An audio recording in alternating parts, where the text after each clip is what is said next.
Cupid at Psyche. Isinalin sa Ingles ni Edith Hamilton, isinalin sa Filipino ni Vilma C. Ambat. Noong unang panahon, may hari na may tatlong magagandang anak na babae. Ang pinakamaganda sa tatlo ang bunsong si Psyche. Labis siyang hinahangaan at sinasamba ng kalalakihan. Sinasabi nilang kahit si Venus, ang diyosa ng kagandahan, ay hindi makapapantay sa ganda nito. Nalimot na rin ng kalalakihan na magbigay ng alay at magpuri sa diyosa. Gayon din, ang kaniyang templo ay wala ng mga alay, naging marumi at unti-unti nang nasisira. Lahat ng papurit karangalang dapat sa kanya ay napunta na lahat sa isang mortal. Nagalit si Venus at inutusan niya si Cupid, ang kanyang anak, upang paibigin si Psyche sa isang nakatatakot na nilalang. Hindi na niya naisip ang maaaring maidulot ng kagandahan ng dalaga sa kanyang anak. Agad tumalima si Cupid at hinanap ang nasabing babae. Umibig siya kay Psyche nang nasilayan niya ang kagandahan ng dalaga. Tila ba napana niya ang kanyang sariling puso? Nang makauwi si Cupid, inilihim niya sa kanyang ina ang nangyari. Labis namang nagtitiwala si Venus at hindi na rin nito inusisa ang anak. Nanabik ang diyosa ng kagandahan sa kahihinatnan ng buhay ni Psyche. Gayunman, hindi naganap ang inaasahan ni Venus. Hindi umibig si Psyche sa isang nakatatakot na nilalang o kahit kanino. Ang isa pang nakapagtataka ay walang umiibig sa kanya. Kontento ng pagmasdan at sambahin siya ng mga lalaki, subalit hindi ang ibigin siya. Ang kaniyang dalawang kapatid na malayo ang itsura sa taglay niyang kagandahan ay nakapag-asawa na ng hari at namumuhay ng masaya sa kani-kaniyang palasyo. Naging malungkot si Psyche sa kanyang pag-iisa. Tila walang nais magmahal sa kanya. Nabahala ang magulang ni Psyche. Naglakbay ang haring ama ni Psyche upang humingi ng tulong kay Apollo. Hiniling niyang payuhan siya ni Apollo kung paano makahahanap ng mabuting lalaking iibig sa kanyang anak. Lingid sa kaalaman ng hari, naunang humingi ng tulong si Cupid kay Apollo. Sinabi niya ang kanyang sitwasyon at nagmakaawang tulungan siya. Kaya sinabi ni Apollo sa hari na makapangangasawa si Psyche ng isang nakatatakot na nilalang. Pinayuhan niya ang hari na bihisan ng pamburol si Psyche. Dalhin siya sa tuktok ng bundok at iwan ng mag-isa doon. Doon ay susunduin siya ng kanyang mapapangasawa na isang halimaw, isang ahas na may bakbak. Labis na kalumbayan ang baon ng hari sa kanyang pagbabalik sa palasyo, subalit agad pa rin siyang tumalima sa payo ni Apollo. Ipinag-utos niyang bihisan si Psyche ng pinakamaganda niyang damit. Pagkatapos mabihisan si Psyche, ipinabuhat ng hari ang anak na parang ihahatid sa kanyang libingan papunta sa tuktok ng bundok. Habang naglalakbay sila, nagluluksa ang lahat sa maaaring mangyari kay Psyche. Sa kabila naman ng mabigat na sitwasyon, buong tapang na hinarap ng dalaga ang kanyang kapalaran. Dapat noon pa ay iniyakan na ninyo ako. Ang taglay kong kagandahan ang sanhi ng panibugho ng langit. Sumbat niya sa kanyang ama. Pagkatapos nito ay pinaalis na ni Psyche ang kanyang mga kasama at sinabing masaya niyang haharapin ang kanyang katapusan. Naghintay si Psyche habang unti-unting nilalamo ng dilim ang buong bundok. Takot na takot siya sapagkat hindi niya alam kung ano ang naghihintay sa kanya. Patuloy siyang tumatangis at nanginginig sa takot hanggang sa dumating ang malambing na ihip ng hangin ni Zephyr. Inilipad siya nito at inilapag sa isang damuhang parang nakasinlambot ng kama at pinahahalimuyak ng mababangong bulaklak. Napakapayapa ng lugar na tila nawala ang lahat ng kanyang kalungkutan. Nakatulog siya sa kapayapaan ng gabi. Nang magising si Psyche sa tabi ng ilog, natanaw niya sa pampang nito ang isang mansyon na parang ipinatayo para sa mga Diyos. Nagmasid-masid siya at labis ang kanyang pagkamangha sa kagandahan nito. Yari sa pilak at ginto ang mga haligi at ang sahig ay napalamutian ng mga hiyas. Nag-aalinlangan niyang buksan ang pinto subalit may tinig na nangusap sa kanya. Pumasok ka, para sa iyo ang mansyong ito.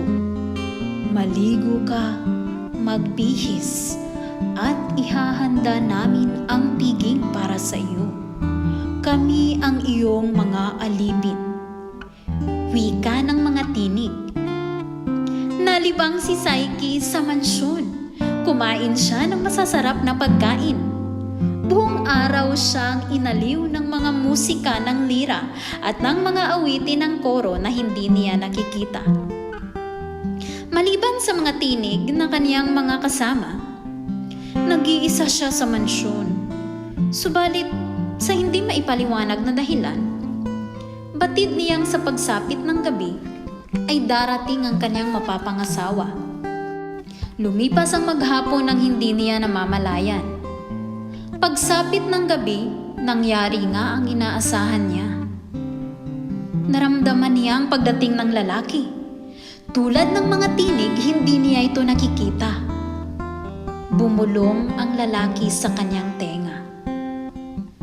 Nang marinig niya ang tinig ng lalaki, nawala ang lahat ng takot na kaniyang nararamdaman. Sa kaniyang paniniwala, hindi halimaw ang lalaki, kundi isang mangingibig at asawang matagal na niyang hinihintay. Isang gabi ay kinausap siya ng masinsina ng lalaki. Binalaan siyang may panganib na darating sa pamamagitan ng dalawa niyang kapatid. Darating ang iyong mga kapatid upang magluksa sa lugar kung saan kanila iniwan. Wika ng asawa. Subalit, huwag na huwag kang magpapakita sa kanila, sapagkat magbubunga ito ng matinding kalungkutan sa akin at kasiraan sa iyo. Habilin ng lalaki. Nangako naman si Psyche na tatalima sa kagustuhan ng asawa. Kinabukasan, narinig ni Psyche ang panangis ng kaniyang mga kapatid. Labis na naantig ang kaniyang damdamin sa kanilang pagluluksa. Nais niyang ibsan ang kanilang kalungkutan at patahanin sila sa pag-iyak. Hanggang sa maging siya ay umiiyak na rin. Kinagabihan ay inabutan pa siya ng kanyang asawa na umiiyak. Sinabi ng lalaki na maaari na niyang makita ang kanyang mga kapatid, subalit mahigpit pa rin ang kanyang babala. Sige, gawin mo ang iyong nais, subalit hinahanap mo ang sarili mong kapahamakan. Wika ng lalaki. Pinayuhan siya ng masinsina na huwag siyang pabubuyo kanino man na subuking sulyapan ang mukha ng lalaki. Kung mangyayari ito, magdurusa si Psyche sa pagkakawalay sa kanya. Nanaisin kong mamatay ng 100 beses kaysa mabuhay nang wala ka sa aking piling. Pagbigyan mo lang ang kaligayahan kung muling makapiling ang aking mga kapatid. Buong pagmamakaawang hiling ni Psyche. Malungkot na sumang-ayon ng lalaki. Kinaumagahan, inihatid ng ihip ng hangin ni Zephyr ang dalawang kapatid ni Psyche. Hindi magkamayaw sa iyakan at yakapan ang magkakapatid. Walang mapagsidlan ang nag-uumapaw nilang kaligayahan. Nang pumasok na sila sa mansyon, labis na pagkamangha ang naramdaman ng magkapatid. Sila ay nakatira sa palasyo, subalit walang kasing ganda ang mansyon na ito. Nag-uusisa sila kung sino ang napangasawa ni Psyche. Tulad ng kanyang ipinangako, inilihim ni Psyche ang tunay na pagkatao ng asawa. Nang matapos na ang pagdalaw ng kaniyang mga kapatid, dumakot si Psyche ng mga ginto at hiyas upang ibigay sa kanyang mga kapatid. Ipinahatid niyang muli ang mga kapatid kay Zephyr. Labis na pangingimbulo ang nararamdaman ng mga ate ni Saiki sa kanya. Ang kanilang kayamanan ay hindi maihahambing sa kayamanang kanilang nakita sa tahanan ni Saiki. Oh, bakit mas mayaman pa si Saiki kaysa sa atin? Binalot ng labis na inggit ang kanilang puso na humantong sa pagpaplano nila ng ikapapahamak ng kanilang bunsong kapatid. Noong gabi ring iyon, muling kinausap ng lalaki si Saiki. Nagmakaawa siyang huwag na muling patuloyin sa kanilang tahanan ang kaniyang mga kapatid. Tandaan mong hindi mo na ako makikita muli kapag binali mo ang iyong pangako. Masidhing paalala ng kanyang asawa. Bawal na kitang makita. Pati ba naman ang mga mahal kong kapatid? Pagmamaktol na sumbat ni Saiki. Muling pinagbigyan ng lalaki ang asawa na makita ang kanyang mga kapatid. Kinabukasan, muling dinalaw ang dalawang kapatid na may nabuo ng malagim na balak sa kanilang bunsong kapatid. Nag-usisa sila ng nag-usisa hanggang malito na si Saiki sa kanyang mga pagsisinungaling. Napilitan siyang sabihin ang katotohanang bawal niyang makita ang mukha ng kanyang asawa at hindi niya alam ang anyo nito. Ikinumpisal ng magkapatid na alam na nila noon pa na ang asawa ni Saiki ay isang halimaw, batay sa sinabi ng orakulo ni Apollo. Nagsisisi sila kung bakit nila ito inilihim kay Saiki. Binuyo nila si Saiki na dapat na niyang malaman ang katotohanan bago mahuli ang lahat. Mabait lamang daw ang kanyang asawa ngayon, subalit darating ang araw na siya ay kakainin nito. Takot ang nangingibabaw sa puso ni Saiki sa halip na pagmamahal. Ngayon lamang niya napagtagni-tagni ang katanungan sa kanyang isip. Kaya pala pinagbabawalan siyang makita ang itsura ng kanyang asawa sapagkat halimaw ito. At kung hindi man ito halimaw, bakit ito hindi nagpapakita sa liwanag?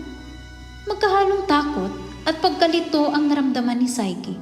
Humingi siya ng payo sa kanyang kapatid. Isinagawa na ng nakatatandang mga kapatid ang masama nilang balak. Pinayuhan nila si Saiki na magtago ng punyal at lampara sa kaniyang silid. Kapag natutulog na ang kanyang asawa, sindihan niya ang lampara at buong tapang niyang itarak ang punyal sa dibdib ng asawa. Humingi lamang daw si Saiki ng tulong at nasa di kalayuan lamang ang dalawa. Kapag napatay na ni Saiki ang asawa, sasamahan siya ng kanyang mga kapatid sa pagtakas. Iniwan nila si Saiki na litong-lito. Mahal na mahal niya ang kanyang asawa, subalit paano kung halimaw nga ito? Nabuo ang isang desisyon sa kanya. Kailangan niyang makita ang itsura ng kanyang asawa. Sa wakas, nang mahimbing nang natutulog ang lalaki, patiyad na naglakad si Saiki patungo sa pinaglagyan niya ng punyal at lampara. Kinuha niya ang mga ito. Sinindihan niya ang lampara. Dahan-dahan siyang lumapit sa kanyang asawa. Laking ginhawa at kaligayahan ang nag-uumapaw sa kanyang puso nang masilayan niya sa unang pagkakataon ang itsura ng kanyang asawa. Hindi halimaw ang kanyang nakita, kundi pinakagwapong nilalang sa mundo. Nang madapuan ng liwanag ang kagandahan ng lalaki, ay tila ba mas lalong tumingkad ang liwanag ng lampara. Sa labis na kahihiyan at kawalan ng pagtitiwala, lumuhod siya at binalak na saksakin ang sarili. Nang akmana niyang itatarak ang punyal sa kanyang dibdib, nanginig ang kaniyang kamay at nahulog ang punyal. Ang panginginig ng kanyang kamay ay kapwa nagligtas at nagtaksil sa kanya. Sa pagnanais niyang pagmasdan pa ang kagwapuhan ng kanyang asawa, inilapit niya ang lampara at natuluan ng mainit na langis ang balikat nito. Nagising ang lalaki at natuklasan ang kanyang pagtataksil. Lumisan ang lalaki nang hindi nagsasalita. Sinundan ni Saiki ang asawa. Subalit paglabas niya, hindi na niya nakita ang lalaki. Narinig na lamang niya ang tinig ng asawa. Ipinaliwanag nito kung sino siyang talaga. Hindi mabubuhay ang pag-ibig kung walang tiwala. Wika niya bago tuluyang lumipad papalayo. Si Cupid ang Diyos ng pag-ibig! Ang naisip ni Psyche. Siya ang asawa ko. Ako na isang hamak lamang ay hindi tumupad sa aking pangako sa kanya. Mawawala na nga ba siya sa akin ng tuluyan? Wika niya sa kanyang sarili. Inipon niya ang lahat ng nalalabi niyang lakas at nagwikang, ibubuhos ko ang bawat patak ng aking buhay upang hanapin siya. Kung wala na siyang natitirang pagmamahal sa akin, maipakikita ko sa kanya kung gaano ko siya kamahal. At sinimula ni Psyche ang kanyang paglalakbay. Sa kabilang banda, umuwi si Cupid sa kanyang ina upang pagalingin ang kanyang sugat. Isinalaysay niya sa kanyang ina ang nangyari. Nagpupuyo sa galit si Venus at lalong sumidhi ang pagsiselos niya kay Psyche. Iniwan niya si Cupid nang hindi man lang tinulungang gamutin ang sugat nito. Determinado si Venus na ipakita kay Psyche kung paano magalit ang isang diyosa kapag hindi nasiyahan sa isang mortal. Patuloy na naglakbay si Psyche at pinipilit na makuha ang panig ng mga Diyos. Siya ay palagi ang nag-aalay ng marubdob na panalangin sa mga Diyos, subalit wala sa kanila ang nais maging kaaway si Venus. Nararamdaman ni Psyche na wala siyang pag-asa sa lupa o sa langit man. Kaya minabuti niyang magtungo sa kaharian ni Venus at ialay ang kanyang sarili na maging isang alipin. Sa ganitong paraan ay umaasa siyang lalambot din ang puso ni Venus at huhupa rin ang kaniyang galit. Nagbabakasakali rin siyang naroon sa kaniyang ina, si Cupid. Sinimulan na niya ang paglalakbay. Nang dumating si Psyche sa palasyo ni Venus, humahalakhak ng malakas ang diyosa. Pakutyan niyang tinanong si Psyche, Nagpunta ka ba rito upang maghanap ng mapapangasawa? Tiyak ko ngang dati mong asawa ay wala nang pakialam sa'yo, sapagkat muntik na siyang mamatay dahil sa natamong sugat mula sa kumukulong langis na dulot mo. Isa kang kasumpa-sumpang nilalang. Kailanman ay hindi ka magkakaroon ng asawa kung hindi ka daraan sa butas ng karayom. Sinabi ng diyosa na tutulungan niya si Psyche sa pagsasanay. Ibinuhos niya sa harap ni Psyche ang isang malaking lalagyan na puno ng iba't ibang uri ng maliliit na butong pinaghalo-halo niya. Inutusan niya si Psyche na bago dumilim dapat ay napagsama-sama na niya ang magkakauring buto. Agad lumisan ang diyosa. Tinitigan lamang ni Psyche ang malaking tumpok ng mga buto. Napaka-imposible ng ipinagagawa sa kanya ng diyosa. Nasa ganitong pagmumuni si Psyche nang pagmasdan siya ng mga langgam. Kung ang mga mortal at immortal ay hindi naaawa sa kanya, hindi ang maliliit na nilalang. Nagtawag ang mga langgam ng kanilang mga kasama at sinimula ng pagbubukod-bukod ng mga buto. Agad natapos ang gawain. Pagdating ni Venus, hindi siya nasiyahan sa kanya nakita. Sinabi niyang hindi pa tapos ang mga pagsubok ni Psyche. Binigyan niya si Psyche ng matigas na tinapay. Sinabi rin ng diyosa na sa sahig siya matutulog. Inisip ng diyosa na kung pahihirapan at gugutumin niya si Psyche, mauubos rin ang nakaiinis nitong ganda. Samantala, tiniyak ni Venus na hindi makalalabas si Cupid sa kanyang silid, habang pinahihilom nito ang kaniyang sugat. Nasisiyahan si Venus sa magandang takbo ng mga pangyayari. Kinaumagahan, isang mapanganib na pagsubok ang pinagawa ni Venus kay Psyche. Pinakukuha niya si Psyche ng gintong balahibo ng mga tupa sa tabi ng ilog. Ang mga tupa ay mababangis at mapanganib. Nang marating ni Psyche ang ilog, natutokso siyang tumalon at magpalunod na lamang upang matapos na ang kanyang paghihirap. Nakarinig siya ng tinig mula sa halamang nasa tabi ng ilog. Huwag kang magpapakamatay. Hindi naman ganoon kahirap ang ipinagagawa sa'yo. Kailangan mo lang maghintay ng tamang panahon upang makakuha ng gintong balahibo ng tupa. Pagsapit ng hapon, ang lahat ng tupa mula sa malalabay na halamanan ay magtutungo dito sa ilog upang magpahinga. Magtungo ka sa halamanan at doon ka kumuha ng mga gintong balahibong nasabit sa mga sanga. Sinunod ni Psyche ang payo ng halamang nasa tabi ng ilog. Umuwi siya sa kaharian ni Venus na dala ang mga gintong balahibo ng tupa. May tumulong sa'yo! Sumbat ni Venus kay Psyche. Hindi mo ginagawa ng mag-isa ang mga pinagagawa ko sa'yo. Hindi bale. Bibigyan kita ng pagkakataong patunayan na sadyang mapagkunwari kang may mabuting puso at magaling. Itinuro ni Venus sa malayo ang maitim na tubig ng talon. Binigyan niya si Psyche ng prasko at pupunuin ito ng itim na tubig. Nagtungo si Psyche sa ilog ng Styx. Nakita niyang malalim ang bangin at mabato. Tanging may pakpak lamang ang maaaring makaigib ng tubig. Sa lahat ng kaniyang pagsubok, ito na ang pinakamapanganib. Tulad ng inaasahan, may tumulong kay Psyche. Isang agila ang dumagit sa praskong tanga ni Psyche at lumipad malapit sa talon. Pagbalik ng agila, puno na ng itim na tubig ang prasko. Hindi pa rin sumusuko si Venus sa pagpapahirap kay Psyche. Ayaw niyang magmukhang tanga sa harap ng madla. Ipinagpatuloy niya ang pagpapahirap sa kawawang mortal. Binigyan niya si Psyche ng isang kahon na paglalagyan niya ng kagandahang kukunin ni Psyche mula kay Proserpine, ang reyna sa ilalim ng lupa.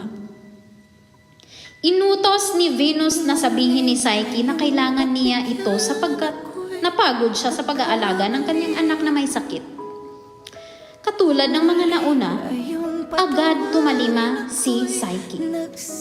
Dala ang kahon, tinalunton niya ang daan papunta sa kaharian ni Hades. Tinulungan siya ng isang tore na nagbigay sa kanya ng detalyadong hakbang patungo sa kaharian sa ilalim ng lupa. Una, kailangan niyang pumasok sa isang butas na lagusan patungo sa ilalim ng lupa, sa tabi ng ilog ng kamatayan. Kailangan niyang sumakay sa isang bangkang ang bangkero ay si Charon. Kailangan niyang bayaran ng pera si Charon upang siya ay makatawid. Makikita na niya ang lansangan patungo sa palasyo. Sa pintuan ng palasyo, may nagbabantay na isang asong 3 ulo. Kapag binigyan ng cake ang aso, ito ay magiging maamo at papayag ng magpapasok sa palasyo. Nagawa lahat ni Psyche ang pinaliwanag ng tore. Pinaunlakan din ni Proserpine ang kahilingan ni Venus.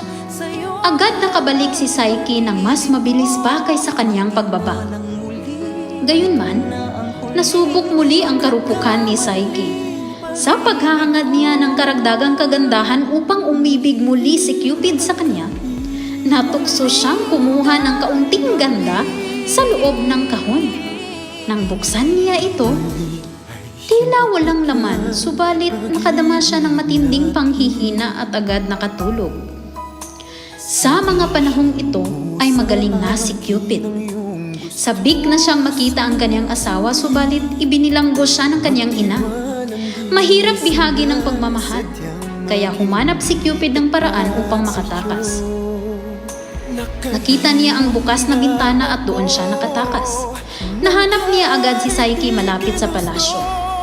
Agad niyang pinawi ang pagtulog ng asawa at agad sinilid ang gayuma sa kahon. Bahagyan niyang tinusok ng kanyang busog si Psyche upang magising. Pinagalitan niyang muli ang kanyang asawa dahil sa pagiging mausisa nito na humantong muli sa kanyang kapahamakan. Sinabi niyang magtungo si Psyche sa kanyang ina at ibigay ang kahon. Dito na magtatapos ang pagpapahirap ng kanyang ina.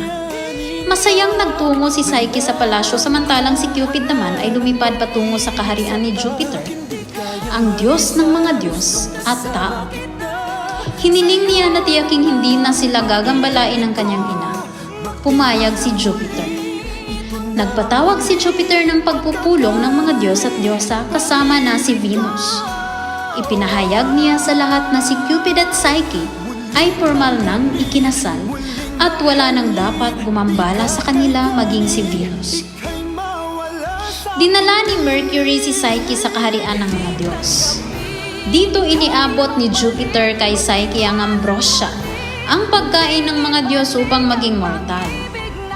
Naging panatag na rin si Venus na maging manugang si Psyche sapagkat isa na itong diyosa. At kung maninirahan na ang manugang sa kaharian ng mga Diyos, hindi na muling makagagambala si Psyche sa pagsamba ng tao kay Venus.